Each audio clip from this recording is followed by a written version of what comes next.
No, I grew up here. It was Southwest Denver, so down by like Southwest Plaza, suburb situation. And I went through high school and I went to California for college. But Okay. all those turning dough into bread years were here for sure.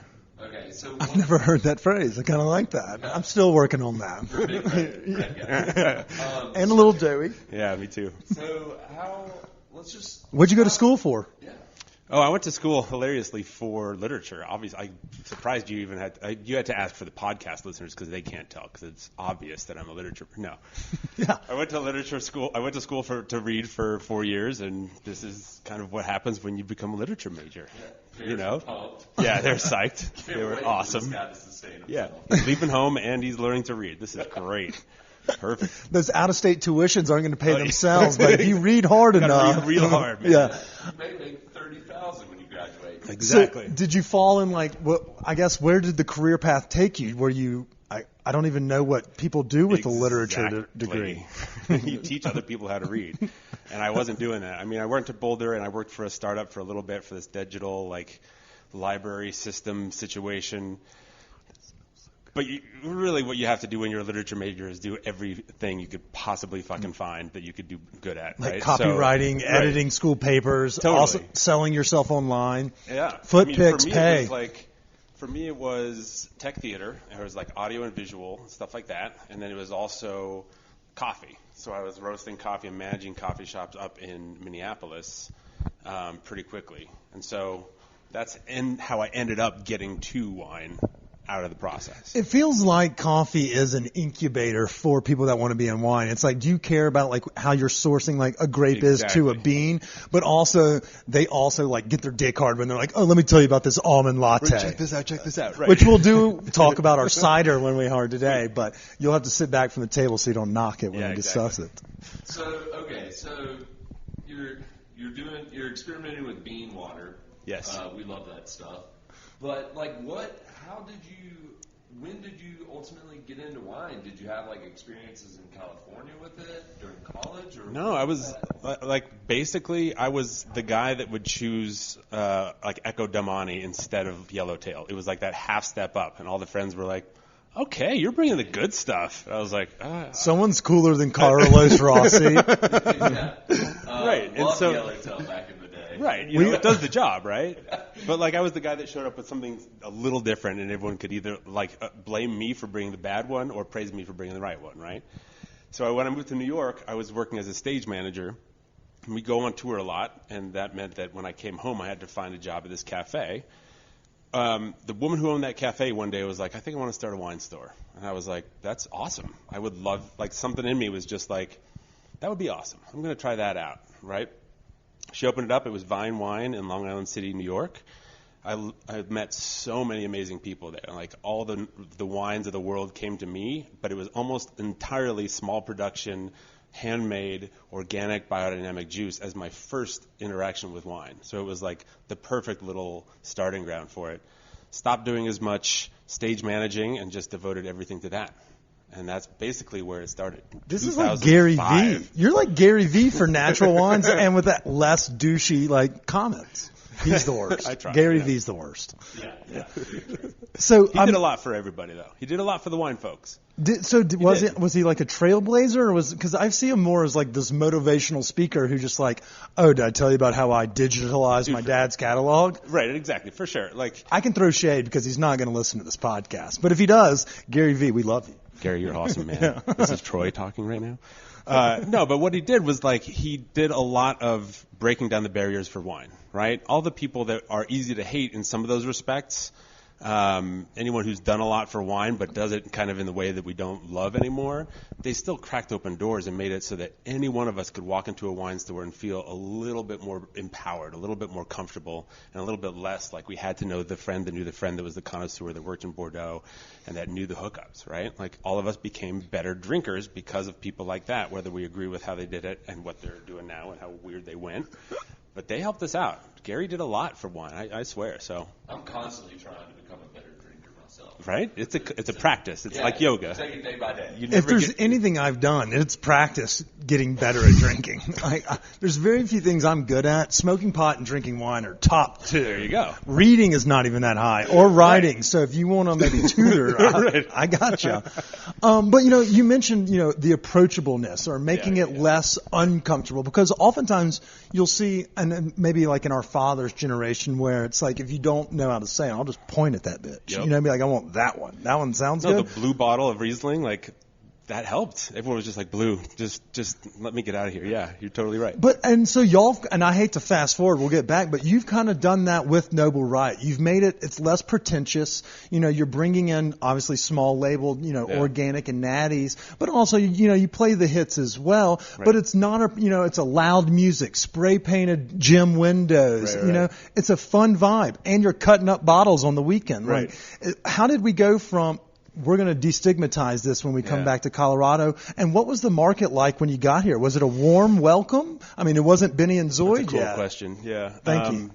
I saved that one. That was my ace I had today.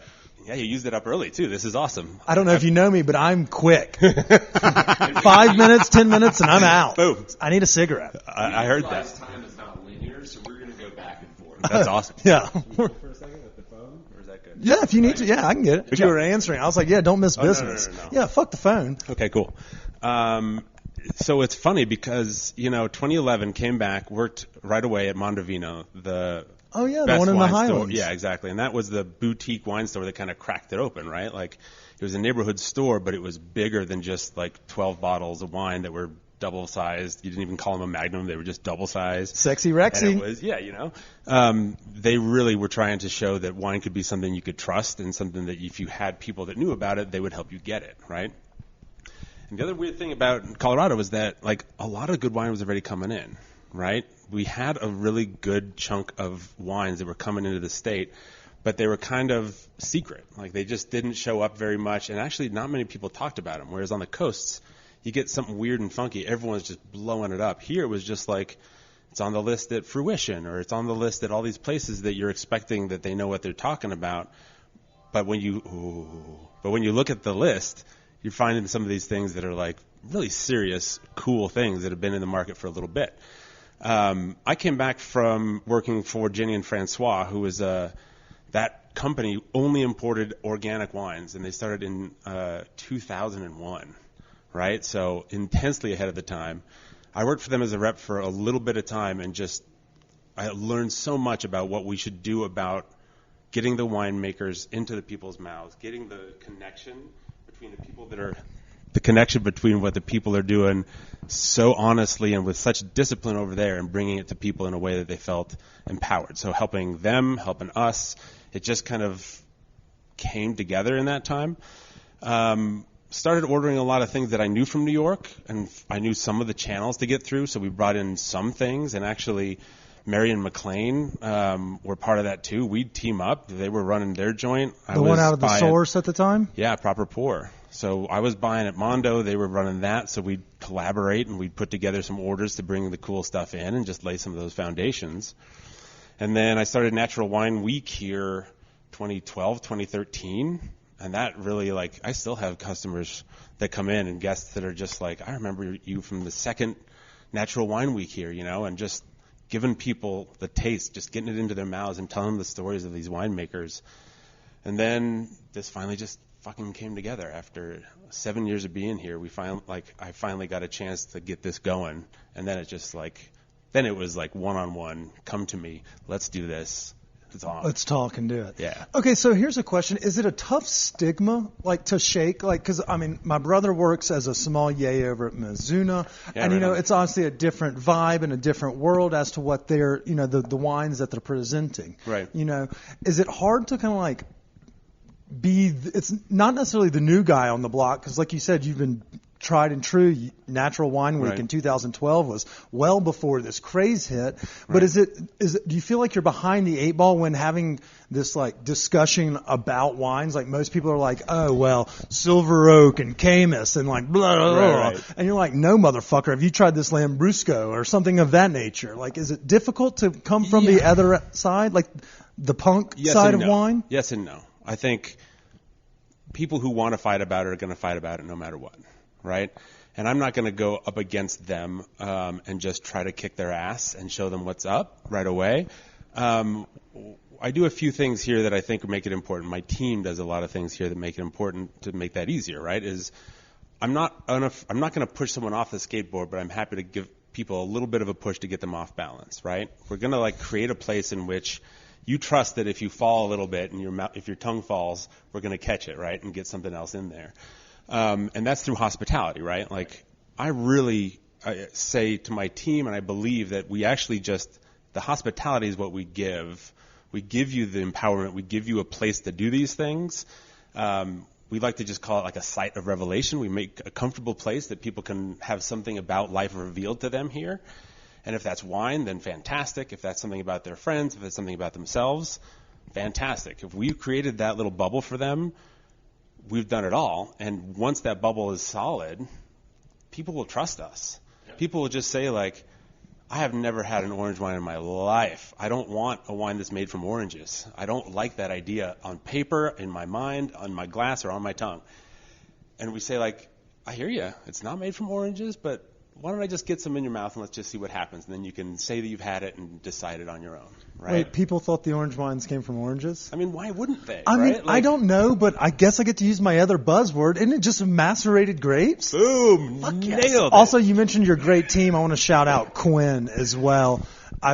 He's been, he's waited on us or served us so many times. Awesome. But your whole team is fucking awesome. Yeah, I'd shout out every single person. I don't know everyone's name. I Yes. just know Quinn personally, but I just wanted to give him a shout out in case he's listening. The orange thing. Yeah. For sure. Dude. I nailed the word. You got it in early. Again, like you're getting it really quick in this one, man. You're Well, going if you good. sit on pocket aces, oftentimes someone's going to have a straight by the end of the gotta have hand. something, I'm right, just going to go exactly. ahead and Just win go this throw 'em in, pot man. on the flop and just call it yeah, I'll take my All right. small W's. Trust me, I'll fucking give it all back by the end. I was going to say, we're not very far in, man. No. Endurance. It's a marathon, not a sprint, but for Exactly. Kip, I reload quick. I'm young. Okay, cool, man. So kind of let's rewind a second. First of all, I'm kind of interested in when did you get the idea for Noble Riot? Like during you working as a rep and things like that, I imagine you were studying wine, you were doing all that. When did this idea come about, and when did you first open your doors? Yeah, cool. So I had inklings about wanting to do something like this all the way from like 2009, 2010. There's a wine bar in New York called the 10 Bells, and that thing was, if a wine bar can be a mentor, that was a mentor, right? Like that's just where everyone collected. It was a community house that happened to serve badass wines, right? It was again like community first, and then the wines were important, but secondary, right? So I moved back here with the intent of trying to open something down here because I like this area. And then fortune allowed me to work at Mondovino with Mr. Scott Matson, who's my business partner. He and I like immediately started just pinging ideas off of each other. He was still in the process he was just like forming the details of Nocturne in his skull while we were working at Mondovino. And at night, we'd go down in the basement, drink some of the awesome vino, and just throw ideas back and forth and just like, what if we did this? What if we did this? So he opened Nocturne. He and his wife, Nicole, opened Nocturne and got that up and rolling and just showed this neighborhood what it could be, at least right around here with El Posto and with a lot of the other folks that were down here. And then a few years later, he had actually solidified like the name, and he and Nicole had put together a little bit of a business plan, a fully fledged business plan. It wasn't even a little one. And we kind of linked back up and were like, okay, it's time. Let's do this. And that was like 2017. We had another spot that we had lined up. We had some other places that were possibilities, and they fell through.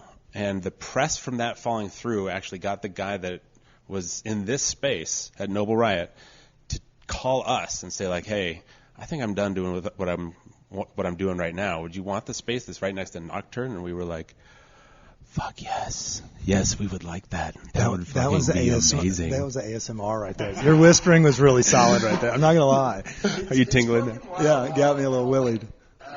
And sorry to cut you off. You can continue, but like how so many of our guests, it seems like there's one little thing that comes back and it makes it all happen. Yeah. And it's just, I Well, mean, like you couldn't have written that. Totally. Yeah. And thank goodness. I mean,